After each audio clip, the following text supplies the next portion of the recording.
আজ থেকে বেশ কিছু বছর আগে নয়না তার স্বামী আর তার মেয়েকে নিয়ে এই ইসাপুর গ্রামের শেষে থাকতো। তারা পেশায় ডোম। শ্মশানঘাটে মৃতদেহ উড়িয়ে কোনো রকম তাদের সংসার চলতো। কিন্তু হঠাৎ একদিন এক বদ দুর্ঘটনাতে তার স্বামী মারা যায়। মারা যাওয়ার পর নয়না বাঁশের বেত দিয়ে জিনিসপত্র তৈরি করে দিন কাটাতো। নিচু জাতের হওয়ার জন্য গ্রামের মানুষ কেউই তাদের সঙ্গে ভালো ব্যবহার করতো না। কিন্তু মানুষ মারা গেলে নয়নার মতো মানুষেরা না থাকলে যে কি হতো সেটা কিন্তু কেউ ভেবেও দেখতো না। একবার নয়নের মেয়ের ভীষণ বেশি শরীর খারাপ করলো। এখন যাই তখন যাই অবস্থা। হাসপাতালেও ভর্তি নিল না এবং ডাক্তারও বাড়ি এলো না। নয়নের মেয়ের শরীরে ভীষণ জ্বর।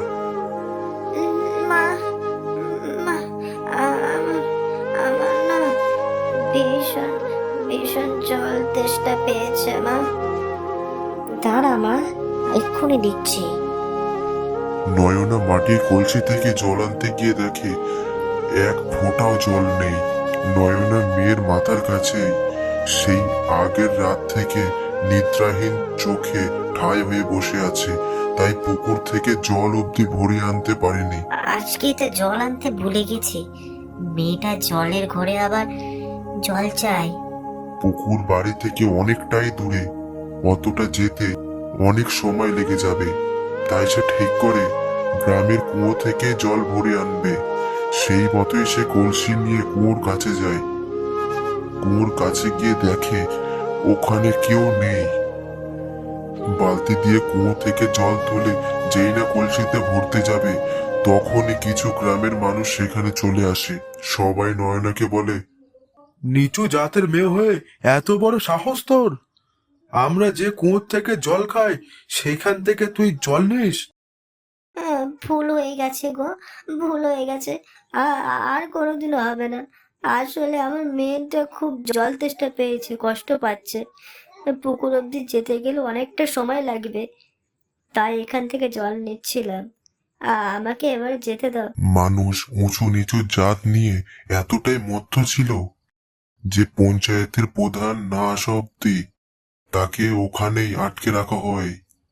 এমনকি পরেও কুয়োর থেকে জল তোলার অপরাধে ওর মুখে কালি মাখিয়ে দেওয়া হয়।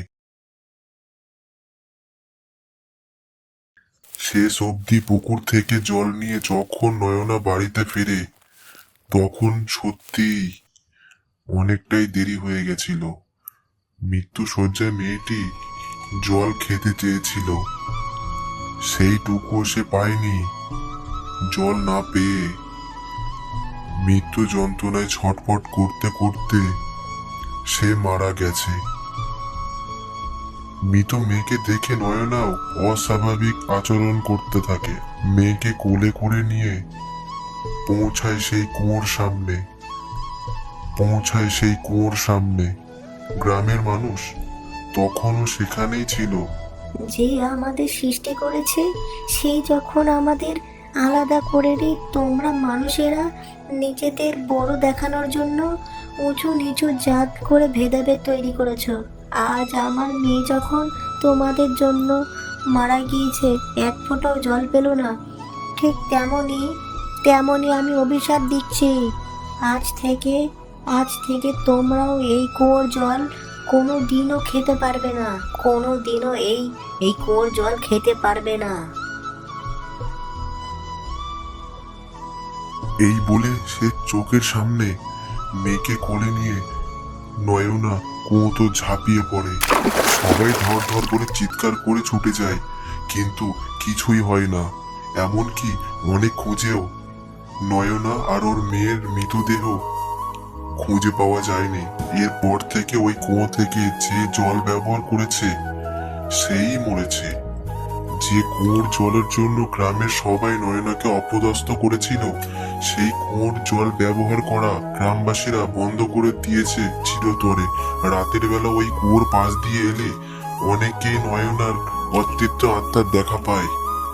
সব শোনার পর রোহিতের নয়না আর তার মেয়ের প্রতি মায়া তথা ভালোবাসা আর ইছাপুর গ্রামবাসীদের উপরে তীব্র বিরক্তি তথা বিদ্বেষ তৈরি হয়।